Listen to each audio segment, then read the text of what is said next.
Hi friends, welcome to Fatima சமையல். ஃபாத்திமா சமையலில் இன்றைக்கி வந்து நம்ம சப்பாத்தி பாயசம் எப்படி செய்கிறது அப்படிங்கிறத பார்க்கலாம்.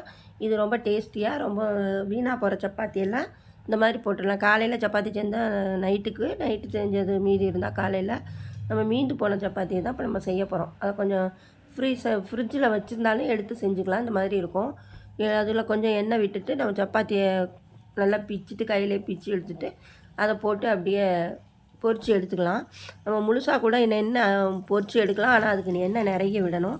அதனால் நான் கொஞ்சமாக எண்ணெய் விட்டு பிச்சு போட்டு நான் சப்பாத்தியை பொரித்து எடுக்கிறேன். நல்லா செவக்கிற வரைக்கும் பொரித்து நல்லா மொறுன்னு வர வரைக்கும் பொரித்து எடுத்துக்கலாம். இப்போ இது வரைக்கும் என்னோடய சேனலை சப்ஸ்கிரைப் பண்ணாமல் இருந்தால் சப்ஸ்கிரைப் பண்ணிடுங்க. அடுத்து நான் பெல் ஐக்கானே கிளிக் பண்ணிக்கோங்க. கொஞ்சம் லைக் பண்ணுங்கள், கமெண்ட் பண்ணுங்கள். இப்போ பாருங்கள், இப்போ இது நல்லா ஆயிடுச்சு, மொறுன்னு வந்துடுச்சு. இதை நம்ம எடுத்து வச்சுக்கலாம். இது ரொம்ப எல்லோரும் விரும்பி சாப்பிடுவாங்க. எல்லாருக்குமே இது ரொம்ப பிடிக்கும். நமக்கு வந்து ஈஸியாகவும் இருக்கும். சப்பாத்தி மீந்து போனால் வீணாக போச்சு அப்படின்னு இல்லாமல் இந்த மாதிரி நம்ம செஞ்சு சாப்பிட்டுக்கலாம். எண்ணெயும் அதிகமாக குடிக்காது. இப்போ இது எடுத்தாச்சு. இதை எடுத்து அப்படியே நம்ம அதில் இந்த அதே பாத்திரத்தில் கொஞ்சம் நெய் விட்டுக்கோங்க. நெய்யை விட்டுட்டு அதில் முந்திரி, திராட்சை இது இருந்தால் இது பொரித்து எடுத்துக்கலாம். நல்லா செவக்க அதை வறுத்து எடுத்துக்கலாம்.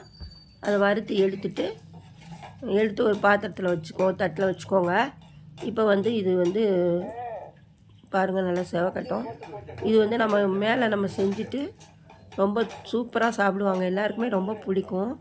நான் வந்து இது செஞ்சு பார்த்தேன், ரொம்ப நல்லா இருந்துச்சு. அதனால தான் இப்போ நான் இதை அப்லோட் பண்ணியிருக்கேன். இப்போ இது வந்து வறுத்து எடுத்தாச்சு.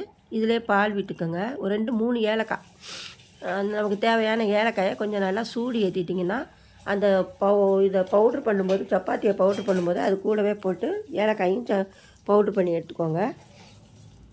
அது அப்போ தான் நல்லா பவுட்ரு ஆகும்.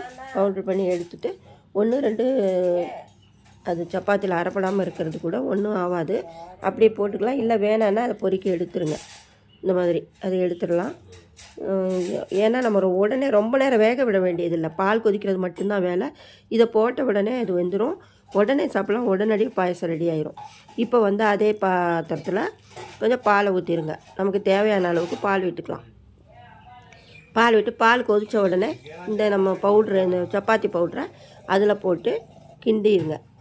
பாருங்கள், சூப்பரான பாயசமாக இருக்கும். நீங்கள் செஞ்சு சாப்பிட்டு பாருங்கள். வேஸ்ட் ஆகிற சப்பாத்தியெல்லாம் இது மாதிரி விரும்பி சாப்பிட்ற மாதிரி வந்துடும். இப்போ இதை வந்து வச்சிடலாம். இது உடனே வந்து பாலை உறிஞ்சி எடுத்துகிட்டு அப்படியே அப்சர்வ் பண்ணிடும். நமக்கு தேவைன்னா நிறைய பால் விட்டுக்கலாம். தண்ணியாக வேணும்னா நிறைய பால் விட்டுக்கலாம். நம்ம ஸ்பூனில் எடுத்து சாப்பிட்றதுனா கொஞ்சமே பால் போதும். இப்போ வந்து சர்க்கரை, இதுக்கு சர்க்கரையும் அதிகமாகாது. ஒரு 2 டேபிள் ஸ்பூன், ஒரு 3 டேபிள் ஸ்பூன் போட்டாலே போதும். சர்க்கரை அதிகம் வேணும்னா நம்ம அப்பப்போ கலந்துக்கலாம். சர்க்கரை அது ஜீனியும் போட்டுட்டு அது நல்லா சர்க்கரை கரையிற வரைக்கும் விடுங்க. அவ்வளோதான், இது முடிஞ்சிருச்சு. இதை நம்ம பாருங்கள்,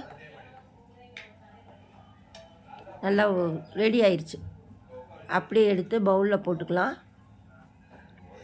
கொஞ்சம் நெய், ஒரு ஸ்பூன் நெய் விட்டுக்கோங்க. நல்லா வாசனையாக இருக்கும். நெய் இருந்தால் நெய் விட்டு நம்ம சாப்பிடும்போது ரொம்ப சூப்பரான டேஸ்ட்டில் இருக்குது. இப்போ அந்த வறுத்த முந்திரி திராட்சையும் போட்டு கிண்டிட்டு ஒரு பவுலில் எடுத்து அது மேலே நம்மக்கிட்ட என்ன ஃப்ரூட் இருக்கோ அந்த ஃப்ரூட்டை, வாழைப்பழம் கூட கட் பண்ணி அது மேலே வச்சு கொடுக்கலாம். எந்த ஃப்ரூட்டாக இருந்தால் மாதுளம்பழம் போட்டு கொடுக்கலாம். எந்த ஃப்ரூட் இருந்தாலும் அதை சின்னதாக கட் பண்ணிவிட்டு அது மேலே போட்டு கொடுங்க. என்கிட்ட பழம் இப்போ இல்லாதனால நான் வந்து திராட்சை பழம் போட்டு கொடுக்கலாம். இப்போ நான் வந்து பேரிச்சம்பழம் அது இருக்குது, அதை எடுத்து 4 போட்டு ஒரு ஸ்பூனை போட்டு கொடுத்தா எல்லாம் விரும்பி சாப்பிடுவாங்க. இது வரைக்கும் என்னோடய சேனலை சப்ஸ்கிரைப் பண்ணாமல் இருந்தால் சப்ஸ்கிரைப் பண்ணிடுங்க. இது வரைக்கும் என்னோடய சேனலை வாட்ச் பண்ண எல்லாருக்கும் தேங்க்யூ. பை. அடுத்து